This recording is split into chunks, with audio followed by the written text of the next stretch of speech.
welcome back to my part of the internet. I am Keeyaria, and today I am so excited for this video. We are talking about journaling. It is something that I have been doing for years now. I love it so much, and I am excited just to talk to you guys about it. Maybe you journal yourself, maybe you've never heard of it before. Hopefully after watching this you'll gain a little bit of insight and hopefully start doing it yourself. So let's just go ahead and get into it. All right, so before we actually get into the pretty journals, I want to talk about testimonies and what testimony is. And I know you're probably like, Keeyaria, how does testimony and journaling come together? Like, how do they meet? And we will get to that towards the end of the video, but I really want to talk about this because it's really important when it comes to journaling. So what is a testimony? A testimony is a story about how God has changed your life. And the thing is that everyone's testimony is different and is unique to you. Everyone is going to have a different testimony because everyone has different lives. Like, you know, we don't walk each other's lives. Does that make sense? I feel like every time I get on and I hit record, everything that I write down makes sense, but when I actually say it, it comes out sounding weird. But I think you guys know what I'm trying to say. We live our lives for just us, right? I can't live my dad's life. You know, I'm not living my mom's life. I'm living my life. So our life is different. Everyone's life is different. So that's why our testimonies are all going to be different. Telling your testimony to someone is so powerful and can help others. I don't know if you guys ever heard this before, but I've always heard that your testimony will never go in vain. And all that means is that what you've been through, your story, which wait till next video because that's going to be a good one. I'm going to talk about your story or your testimony a little bit deeper. But that is something that can help others. Typically, you know, the things that we've been through in our past, someone else is going through that as well. And being able to tell them, hey, I understand where you're coming from. I've been there before. Let me help you the way that I wish I was helped. You know, let me help you through this. And it can definitely be very, very powerful. Very, very powerful. So I wanted to read over an example of a testimony in the Bible. We're gonna go to my boy Paul. I love reading and talking about Paul. He's amazing. All of them are amazing. But yes, it's going to be Acts 22, verse 1 through 21. And we're just going to talk about his testimony, or well, he's going to talk about his testimony. So basically, right here, Paul is defending himself, and he's going to talk about his past. He's going to talk about why these people are feeling the way that they do towards him and how he understands, and you'll basically see. But he's going to really lay it out for us. And so on the screen, I will make sure to put this. I will read out loud, but just know that some of these names I might mispronounce. So now I didn't look it up. I should have probably, but oh well. Let's go ahead and read. This is Acts 22, 1 through 21. Brothers and fathers, listen now to my defense before you. When they heard that he was addressing them in Aramaic, I think, they became even quieter. He continued, I am a Jew, born in Tharis of Cilicia, but brought up in this city, educated at the feet of Gamaliel, according to the law of our ancestors. I was zealous for God, just as all of you are today. I persecuted this way to the death, arresting and putting both men and women in jail, as both the high priest and the whole council of elders can testify about me. After I received letters from them to the brothers, I traveled to Damascus to arrest those who were there and bring them to Jerusalem to be punished. As I was traveling and approaching Damascus, about noon, an intense light from heaven suddenly flashed around me. I fell to the ground and heard a voice saying to me, "Saul, Saul, why are you persecuting me?" I answered, "Who are you, Lord?" He said to me, "I am Jesus of Nazareth, the one you are persecuting." Now those who were with me saw the light, but they did not hear the voice of the one who was speaking to me. I said, "What should I do, Lord?"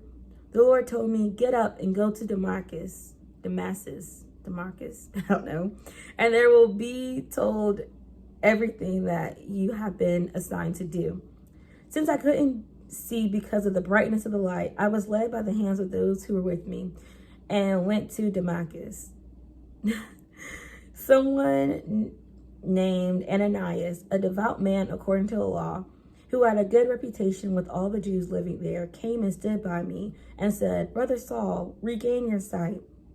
And in that very hour I took up and saw him. And he said, "The God of our ancestors has appointed you to know his will and to see the righteous one and to hear the words from his mouth, since you will be witnessing for him to all people of what you have seen and heard. And now, why are you delaying? Get up and be baptized and wash away your sins, calling on his name." After I returned to Jerusalem and was praying in the temple, I fell into a trance and saw him telling me, "Hurry and get out of Jerusalem quickly, because they will not accept your testimony about me." But I said, "Lord, they know that in synagogues after synagogue, I had those who believed in you imprisoned and beaten. And when the blood of your witness Stephen was being shed, I stood there giving approval and guarding the clothes of those who killed him." He said to me, "Go, because I will send you far away to the Gentiles." So right here, Paul basically laid it all out. I really encourage you to read Acts. Acts, if I could choose a favorite book of the Bible, it would be hard to choose, but Acts is definitely one of my top favorites. Just because the story of Paul and the story of the first church is amazing. It's so amazing. But literally, he just laid it out. Basically, SparkNotes version of what happened in the previous chapters. And that's his testimony. That's it. He persecuted people who believed in Jesus. He would get them and imprison them and put them in jail and, kill them, all these things, right? And this light blinded him so much he couldn't even see. And then he met the man, was able to see, and then turned into like a devout follower of the Lord. That is his testimony. And as you can see right here, he was telling it to other people. Like I said before, your testimony can really help others. It's really powerful. But I want to talk about it in a sense of writing it down. Journaling is your testimony written down. Reading old journals can jog your memory back to where you were before and where the Lord has brought you to now. And that's probably one of my favorite things to do, is to take mine and read them. So the ones I have right now, I'll show you. These are all my journals. Now this one's broken, but I can't give it away or throw it away. And then here's this one. So these are all my journals, and I love them so much. Oh, that little purple thing's gonna irk my nerves. Editing Keeyaria is going to be like, ah! Okay, let's see. Can I hold it all good? You see that? Yeah. These are all my journals. I love them so much. And I have been journaling. Let's see. When was this? 2017 is when I first started? 2018. Yeah, so 2018 was the first start journaling. And actually, I didn't even know anything about journaling. It was actually my godmom who was like, "Keeyaria, I'm going to get you a journal, and I want you to write in it every single day." And I was like, okay. So that's exactly what I did. I would write in it every single day, and I would get fun with it. I'll have fun with it. I would use like purple, blue, green, pink pens, and I would love it. And I would write in it every single day. And I didn't go into it thinking that like, you know, one day I'll be able to look back on this and like reflect on how good God was. It was just genuinely writing down my feelings. But eventually it turned into that. And I didn't even realize it. I did not even realize it. But now looking back on this one, this is my very first one in 2018. Looking back on this literally makes me cry. Like, I read these typically in January. I'm just reflecting. I read my current one. Like this one right here is my current one. I got this one for Christmas, I think. Christmas, yeah. So this is my current one. So I'll read through that. I might read through this one again. And this one was 21. And then this one, I don't remember when I started writing this. The whole binding came off. I don't remember when I started writing this, but this is where I wrote all my poems. In high school, I started writing poems, and I didn't have anywhere to put them, so I put it in this. And, you know, I could very much so write it in another journal and throw this one away, but I'm like, nah, nope, no. But I love looking at them back. It's so amazing to see how this Keeyaria is totally different than this Keeyaria. Like, seeing how the Lord works in your life, that is amazing. And the thing is that a lot of times we could get stuck in today. We can get stuck in situations going on right now. But I'm trying to tell you, reading what you have been through is so amazing. It is so amazing. And honestly, like, even though this was a couple of years ago, I can still read these and kind of remember where I was, or like how I was feeling. You know, it was just amazing. It's so amazing. So I highly recommend you doing that. I really encourage you guys to get started.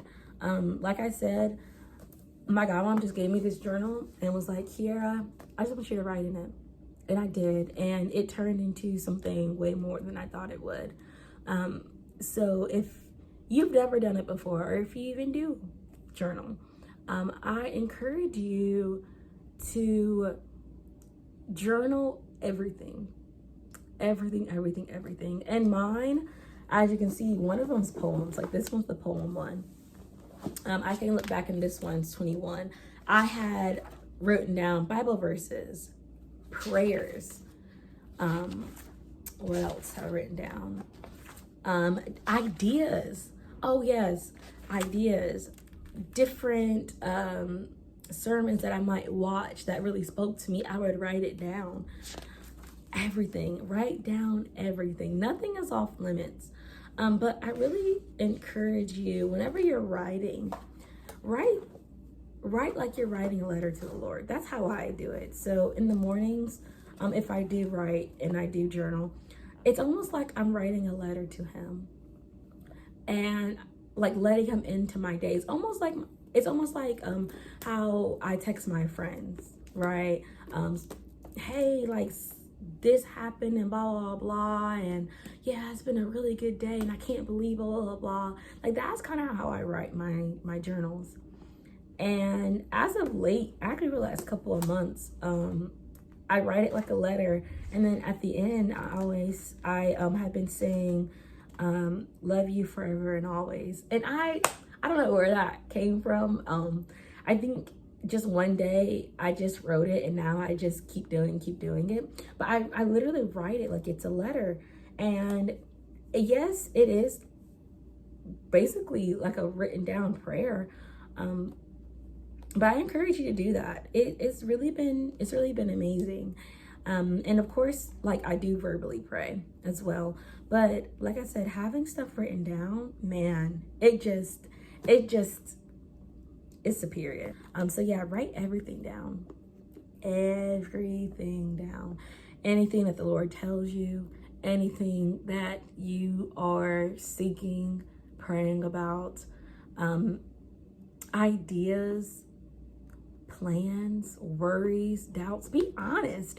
Because the thing is that we talked about this, was it Sunday or Wednesday. Yeah, to be honest with the Lord when you pray, or you journal. If there's something truly on your heart, don't hold back. Don't hold back. It's not, because the thing is that he already knows, but he wants to hear it from us. He wants to hear our desires from our hearts to him. Trust me, whatever it is, scary, crazy, weird, I don't care how you label it, he's not going to think those things. He's not going to think, oh, she's crazy, or oh, she's weird, or oh, that's too much, that's too far off. No, don't limit God. Oh, don't limit God. Because if you do, just wait. Oh, just wait. My hair don't sound crazy, y'all. But yeah, don't limit God. Write it all down. And honestly, one day, the more the more you do it, the more journals you'll have, and the more you'll be able to reflect and remember, like, wow, like the Lord he really provided. He really provided. We get so stuck. We get so, like, let me not say we. I'm gonna make it personal, because, yeah. But sometimes I get so stuck in the now. Oh, I really need this, or oh, I really want this, or oh, I wish this or that and the third happened or could happen. And I don't come from a sense of complaining, honestly. It's just, it's honesty. I'm being honest. But I, a lot of times, don't remember how much he has provided for me. And in remembering that, it reminds me that if he did it then, he will do it again. And I think whenever that clicked in my mind, a lot of things changed. We think that it has to be some big grand gesture. I honestly think my last video, I talked about that as well. Like, no, like, be real, be honest, like, be your authentic self. Like, there's no needing to hide anything. There's nothing you need to hide, or that you can hide, if that even makes sense. But now I'm going on a tangent, so I'm gonna reel myself back in. But be honest. Basically, that's the end of the story. That was the point I'm trying to get to. Be honest. Be honest. Be real with yourself and be real with him. That is a really good way to really start building your relationship with the Lord. If you feel stagnant and you're like, something's not right. Like, I feel like I need to elevate, or I need to do better, or I need to do something else. I suggest that. Try that. Be real, honest, raw with him and yourself, and watch the change. I hope you guys enjoyed this. I hope this was helpful. I hope you start implementing these things, or if you already are, that you're encouraged to keep going. Don't feel obligated to do it every single day, because I don't feel obligated that it has to be perfect, because I'm definitely not. I misspell words. I write really sloppy. And I mean, it is what it is, but it's real, and I love it, and I will cherish these things forever. So I hope you guys enjoyed this video. I really do. And I am excited for the next one as well. I find that these next couple of videos really do, they really do like overlap each other. And honestly, y'all, it wasn't on purpose. Like, I didn't intentionally do that. That was the Lord's doing. It really wasn't my doing, but I'm so honored to be able to talk to you guys about these things. And obviously, like, I'm really passionate about these things, and I can talk on and on and on and on and on and on and on and on and on. You talk about the Lord, I'm not gonna stop.